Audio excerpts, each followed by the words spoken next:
ప్రాంతాలకి, కులాలకి, మతాలకి అతీతంగా ప్రపంచవ్యాప్తంగా ఉన్న ప్రతి తెలుగువాడు సంవత్సరం మొత్తం ఎదురు చూసే ఈ మహానాడు పండగకి వేదికలు అలంకరించిన పెద్దలు మన ప్రియతమ ముఖ్యమంత్రి నారా చంద్రబాబు నాయుడు గారికి, భవిష్యత్ తెలుగుదేశానికి దిశానిర్దేశం చేస్తూ తనని తాను మలుచుకుంటున్న యువ నాయకులు నారా లోకేష్ గారికి, సోదరులు రాష్ట్ర పార్టీ అధ్యక్షులు సౌమ్యులు అయిన పల్లా శ్రీనివాస్ గారికి, తెలుగుదేశం పార్టీ పెద్దలకు, ముఖ్యంగా శ్రీకాకుళం నుండి చిత్తూరు వరకు ప్రపంచవ్యాప్తంగా కూడా తెలుగుదేశం పార్టీని పుట్టిన నాటి నుండి కంటికి రెప్పలా కాపాడుకుంటున్న కార్యకర్త దేవుళ్ళందరికీ కూడా మహానాడు సందర్భంగా శుభాకాంక్షలు తెలియజేసుకుంటున్నాను.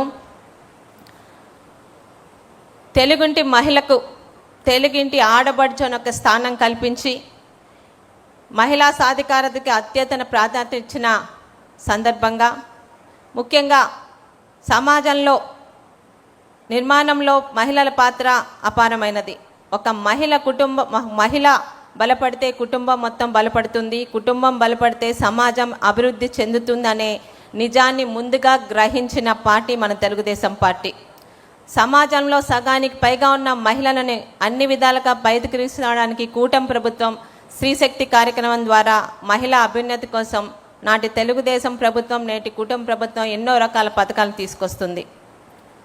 స్త్రీ అంటే కేవలం ఒక వ్యక్తి మాత్రమే కాదు, కుటుంబానికి ధైర్యం, సమాజానికి స్ఫూర్తి అని విశ్వసించే పార్టీ తెలుగుదేశం పార్టీ. స్వర్గీయ నందమూరి తారక రామారావు గారు మహిళలకి ఆస్తి హక్కు కల్పించి వారి గౌరవాన్ని పెంచితే, చంద్రబాబు నాయుడు గారు డ్వాక్రా సంఘాల ద్వారా పావలా వడ్డీ స్వయం ఉపాధి పథకాల ద్వారా మధ్యకల్ని ఆర్థికంగా బలోపేతం చేశారు. ఇక మహిళా సాధికారతలో తెలుగుదేశం పాత్ర. ఈ దేశంలో స్వర్గీయ నందమూరి తారక రామారావు గారు తెలుగుదేశం పార్టీ స్థాపించిన వెంటనే, మొట్టమొదటిసారి 83లో అధికారం వచ్చిన వెంటనే మహిళల కోసం ప్రత్యేకంగా పద్మావతి యూనివర్సిటీని స్థాపించి మహిళల పట్ల ఆయనకున్న గౌరవాన్ని, ప్రత్యేకతని చాటుకున్నారు. తర్వాత 86లో తండ్రి ఆస్తిలో ఆడపిల్లలకి సమాన హక్కును కల్పిస్తూ చట్టం చేయడం ద్వారా ప్రతి ఆడపిల్లకి తన పుట్టింటిలోని, అత్తింటిలోని గౌరవాన్ని కల్పించిన పెద్దలు మన నందమూరి తారక రామారావు గారు. మహిళల కోసం వితంతు పెన్షన్ ప్రవేశపెట్టిన, వ్యవసాయ పాడి పరిశ్రమలో మహిళా డైరీలు, కోఆపరేటివ్ సొసైటీని తీసుకొచ్చిన అది మన తెలుగుదేశం పార్టీ హయాంలోనే జరిగింది. ఇక మహిళల ఆరోగ్యం మరియు సంక్షేమం కోసం మహిళల ఆరోగ్య విషయంలో ఆధునికత, సాంకేతికతతో ఆరోగ్య భద్రత మరియు ప్రభుత్వం అనేక కార్యక్రమాలు చేపట్టడం జరిగింది. ఇక సంక్షేమ విషయానికి వస్తే వితంతు పింఛన్ల కోసం 16,27,000 మంది మహిళలకు నెలకి 4,000 చొప్పున ప్రతి నెల 1వ తారీఖున మనం వితంతు పెన్షన్ పంపిణీ చేస్తూనే ఉన్నాం. 2014-19 సమయంలో వితంతువులు కాకుండా అనేక గ్రామాలకు వెళ్ళినప్పుడు పెళ్లి కాని వయసు కూడా మించిపోయిన ఒంటరి మహిళల గురించి ఆనాటి ముఖ్యమంత్రి చంద్రబాబు నాయుడు గారికి చెప్పడం జరిగితే, పెళ్లి కాని ఆడపిల్లలే కాదమ్మా, పెళ్ళై భర్త చేత వదిలివేయబడ్డ ఆడపిల్లలు కూడా మన యుద్ధాన్ని ఒంటరి మహిళా పెన్షన్ తీసుకొచ్చింది కూడా 2014-19 టైంలో మన తెలుగుదేశం పార్టీయే, మన ముఖ్యమంత్రి చంద్రబాబు నాయుడు గారే. ఇక కూటమి ప్రభుత్వం వచ్చిన తర్వాత ఎన్నికల్లో ఇచ్చిన హామీ మేరకు తల్లికి వందనం పథకం కింద ఒక్కో బిడ్డకి 15,000 రూపాయల చొప్పున ఇస్తూ ఎంతమంది పిల్లలుంటే అంతమంది పిల్లలకి ఆ తల్లి అకౌంట్లో వేసి తల్లికి గౌరవాన్ని కల్పించిన పార్టీ మన తెలుగుదేశం పార్టీ.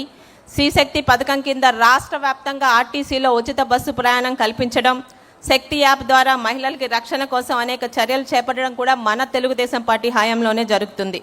ఇక అంగన్వాడీ కార్యకర్తల వేతనం 7,000 నుండి 11,500కి పెంచి అంగన్వాడీ మహిళలకి బాసటగా నిలిచింది మన తెలుగుదేశం పార్టీ. ఆశా వర్కర్లకు 3,000 నుంచి 10,000 రూపాయలు పెంచడం కూడా మన తెలుగుదేశం పార్టీ హయాంలో జరిగింది.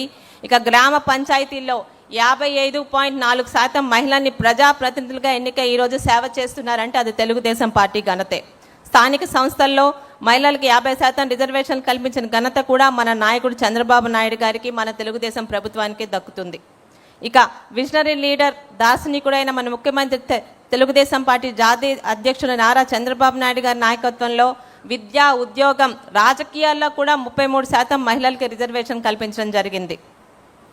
1995లో మహిళా కమిషన్ ఏర్పాటు చేసిన ఘనత కూడా మన చంద్రబాబు నాయుడు గారిదే. అలాగే 96లో వినూత్నంగా ఆర్టీసీలో తొలిసారిగా కండక్టర్లుగా, డ్రైవర్లుగా మహిళలకు ప్రాధాన్యత ఇచ్చి మహిళా శక్తి మీద ఆయనకున్న నమ్మకాన్ని చాటుతున్న ఘనత కూడా మన ముఖ్యమంత్రి చంద్రబాబు నాయుడు గారిదే. కావలి ప్రతిభాభారతి గారిని తొలి మహిళా అసెంబ్లీ స్పీకర్గా అవకాశం కల్పించిన ఘనత కూడా మన తెలుగుదేశం పార్టీదే. ముఖ్యంగా ప్రతి ఒక్క మహిళని ఆర్థికంగా బలోపేతం చేయడానికి దేశంలో ఎక్కడా లేని విధంగా మొట్టమొదటిసారి ఆంధ్రప్రదేశ్ స్వయం శక్తి సంఘాల డ్వాక్రా గ్రూపులను ఏర్పాటు చేసి పొదుపు ఉద్యమాన్ని ప్రోత్సహించి వారికి ప్రభుత్వం తరపున ఆర్థికంగా ప్రోత్సహిస్తూ 12 లక్షల స్వయం సహాయక సంఘాలలో 1 కోటి మంది సభ్యులను ఏర్పాటు చేసి సమాజంలో అది పెద్ద ఆర్థిక శక్తిగా నిర్మాణం చేసిన ఘనత కూడా మన ప్రియతమ ముఖ్యమంత్రి చంద్రబాబు నాయుడు గారిది. ఇవి పథకాలు మాత్రమే కావు, అనేక మంది మహిళల జీవితాన్ని మార్చిన ఉద్యమాలు.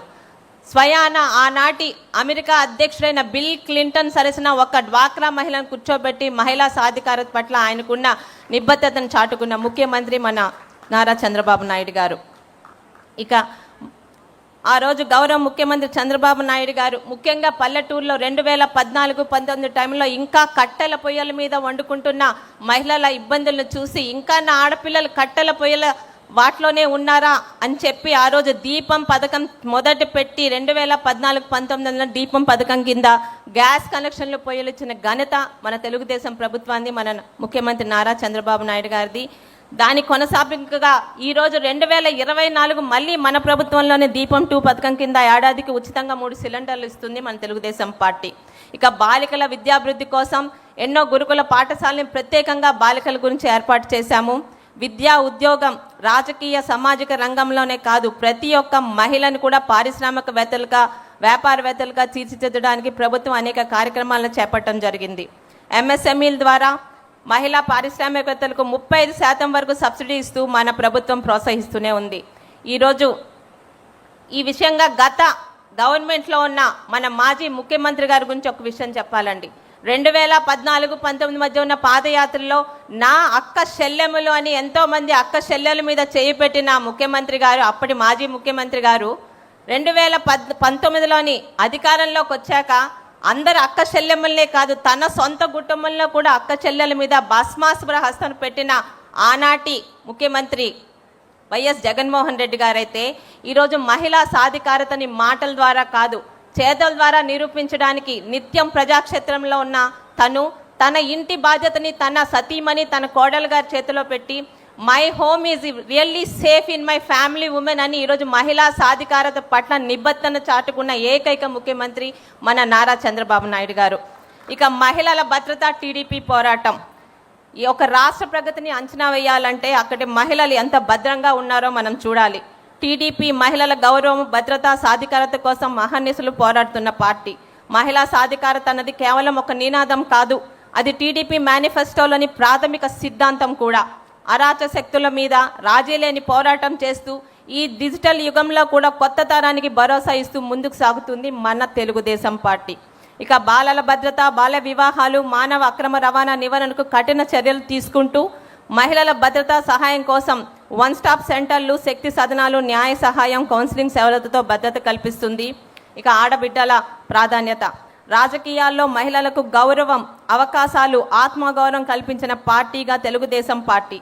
మహిళలను కేవలం ఓటర్లుగా కాదు నవ సమాజ నిర్మాణకర్తలుగా భావించి మన తెలుగుదేశం పార్టీ పనిచేస్తుంది.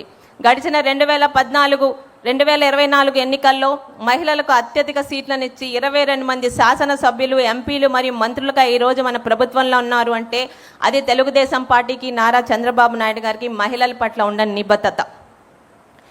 ఇక రాజకీయాల్లో మహిళల భాగస్వామ్యం పెరగకుండా నిజమైన సమానత్వం సాధ్యం కాదు అని మన టీడీపీ పార్టీ నమ్మకం. మహిళలకు శాసనసభలో, పార్లమెంట్లో, స్థానిక సంస్థల్లో తగిన ప్రాధాన్యత రావాలని తెలుగుదేశం పార్టీ ఎప్పటి నుండో మద్దతు ఇస్తుంది. మహిళలకి 33% రిజర్వేషన్ కల్పించి వారిని నిర్ణయ ప్రక్రియల్లో సమాన భాగస్వాములుగా నిలబెట్టడమే తెలుగుదేశం పార్టీ లక్ష్యం. ఇది కేవలం సంఖ్యాపరమైన మార్పు మాత్రం కాదు, దేశ విధానాల్లో మహిళల స్వరం బలపడే కీలక సంస్కరణ కూడా. తెలుగుదేశం పార్టీ మొదటి నుండి మహిళా రిజర్వేషన్ బిల్లుకు కట్టుబడి ఉంది. 96లో నాటి దేవగౌడ ప్రభుత్వంలో తొలిసారిగా